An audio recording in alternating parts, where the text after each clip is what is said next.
Hey gaming fans, so today's another Yu-Gi-Oh! Deck profile for GOAT format, and this one is Buster Blader.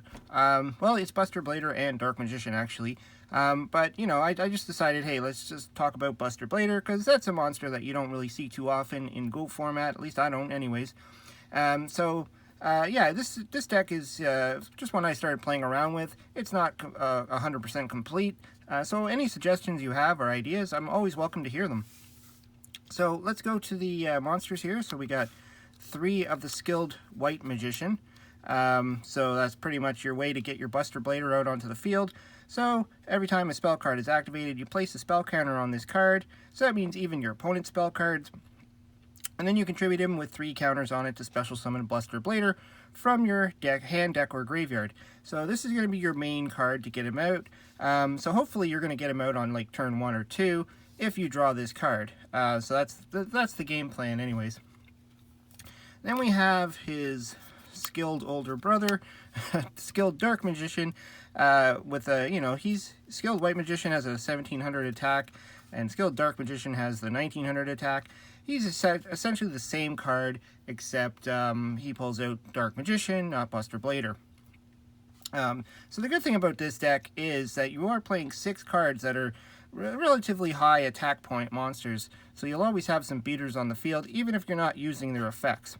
But I also wanted to be able to use those spell counters, not just for, pulling out Buster Blader or Dark Magician, but other cards as well.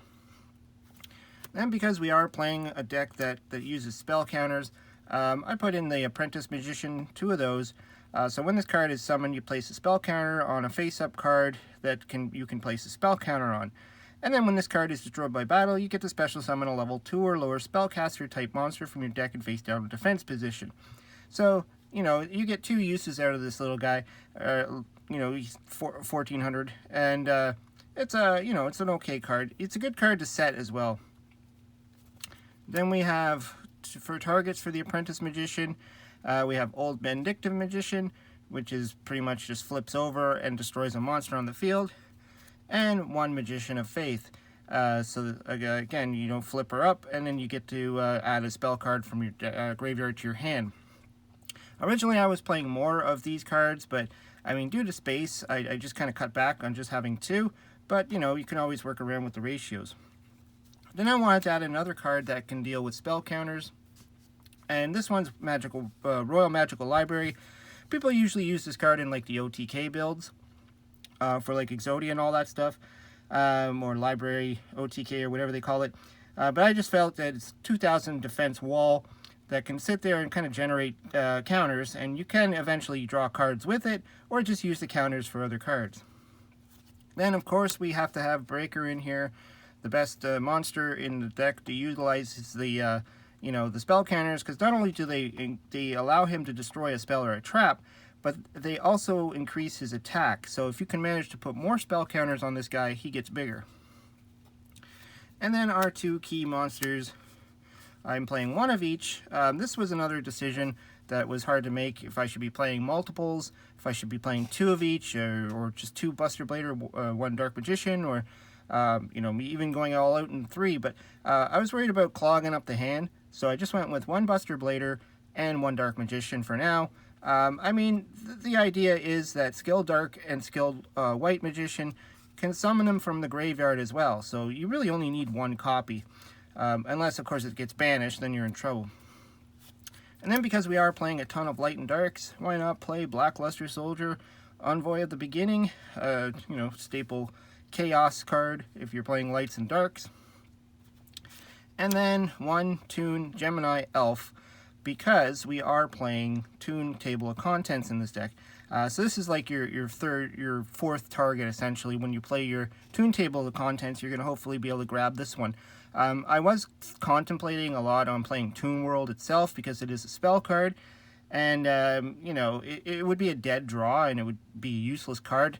Or having Toon Gemini Elf and, Toon World in the deck at the same time.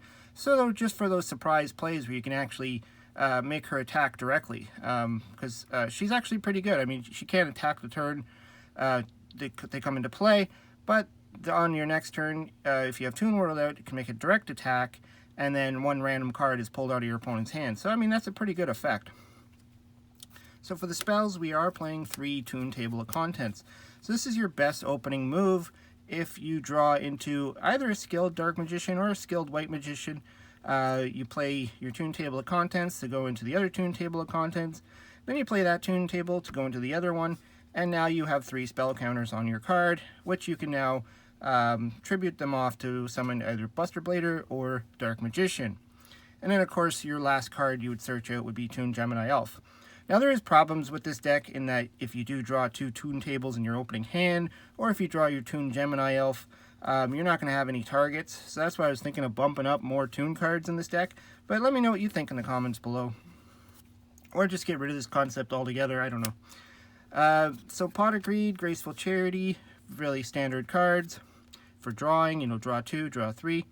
I added in some Upstart Goblins, just kind of like the Toon Table of Contents idea. It's just a spell card you can activate to hopefully draw into another spell card, just to bring up some more tokens onto those cards. And then Delinquent Duel, because you do have a tendency to be running through a lot of cards in this deck, so why not try and even the playing field by nerfing some cards out of your opponent's hand at the same time. Then we have Mystical Space Typhoon, Nobleman of Extermination, and Giant Trunade, all for spell and trap removal. Now, originally I had Heavy Storm in this place, but I thought, you do play some cards that you might not want to destroy. But I think you could play either one. Trunade's not permanent, so they are going to get their cards back, but, if you have some face-up cards on the field, you don't have to worry about them being destroyed. Much like this card here, which does work with Trunade, Swords of Revealing Light. You get 3 turns, and then if you Trunade on this last turn, you can put it back to your hand and then go again. Premature Burial, similar idea. Snatch Steal is also good for Trunade. You could steal their monster, bounce Snatch Steal back to your hand, and then go and steal the second monster. So, really cool.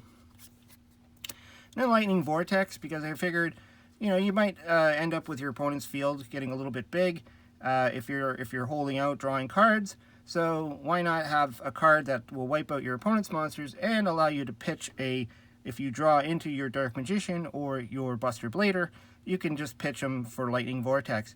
Now, I have to admit, when I originally put this in the deck, I was playing 2 Dark Magicians and 2 Buster Bladers. So there was a higher chance of actually having them in your hand. So I don't know if I'm going to keep that in there. And another card that I've been bouncing back and forth on, whether I should be playing 1 or 2, is Polymerization. So this is basically to fuse your Dark Magician and your Buster Blader into Dark Paladin. So, I could focus on this as being the primary thing I'm trying to do by adding in some more support for that. But I just decided to throw in 1 because it's a possibility you can just pull it off. Then for the traps, because we are playing spell counters, I put in 2 Pitch Black Power Stones. So this is an odd card. Pretty much all it does is it puts 3 spell counters on it when you activate it, and then during your turn you can take 1 counter off it and put it onto a monster that can have a spell counter. So I like it because it can fuel up your Breaker, the Magical Warrior. It can make them bigger. It can put a counter back on them to destroy another spell or a trap card. And any other cards that require you to use spell counters, you can just use it off of this card if you need to. And so those I'm talking about here are Miracle Restoring, which you remove 2 spell counters from your side of the field to special summon 1 Dark Magician or Buster Blader from your graveyard in face-up attack or defense position. So the thing I like about this is that it's not like a Call of the Haunted where it's a continuous trap. So once you activate it, your opponent can't chain a Mystical Space Typhoon to it. They'd have to negate the card. And it's just you have to remove 2 counters. So you could remove 2 counters off your Pitch Black Power Stone, or maybe if you had a skilled Dark Magician that had 2 spell counters on it, you could use those. Or if you had your library out, you could use those counters. So you hopefully will have some counters on the field that you can use this as basically a Call of the Haunted that's not a continuous. And then for some more usage of the spell counters, I put in 1 anti-spell, which is essentially a magic jammer. You remove 2 spell counters from your side of the field to negate the activation of a spell card and destroy it. So the idea is that you might have some cards that just have some spell counters on them that are not doing anything. So you can negate a spell. You can negate that Pot of Greed if you want, or whatever. If they go to snatch steal your Buster Blader, for instance, you got the negation for it. And then some standard traps. Call it a Haunted, Sakuratsu Armor, and Mirror Force. Now these can be anything you want at this point. This could be Ring of Destruction, it could be Solemn Judgments. It really is up to your play style, but I just put these in for now, just as, I wanted more monster removal, just in case, and more recursion. And of course, for the last card is Dark Paladin, which is our fusion monster. Now, I was, like I said, considering to focus a little bit more on maybe the fusion. I think I only own 1 Dark Paladin, so for me to put in multiple polymerizations and Buster Bladers and all that, for me, I can't really summon any more than 1 anyways. But I was thinking maybe adding Thunder Dragon to the deck, and then you can go for that, the big Thunder Dragon fusion guy. But for now, I'm just left it at 1 Dark Paladin, because you can pull this out. I mean, there's so many ways you can get Buster Blader and Dark Magician, like if one's in your hand and one's on the field, you can fuse into this guy. If you draw into each of them, you can fuse that way. There's also, the spell card that searches out Buster Blader. I didn't add that to this deck, this build, because I didn't feel that having Buster Blader in my hand would do anything. But if I was going to focus more on the fusion aspect, then maybe. So, I mean, there's so many directions this deck can go in. Anyways, yes, that's the build. Let me know what you think in the comments. I'm always welcome to your suggestions, and if you have any thoughts on what should be pulled out, what should be put in, always like to hear it. Anyways, hope you liked the video. Hope you subscribe. Talk to you later.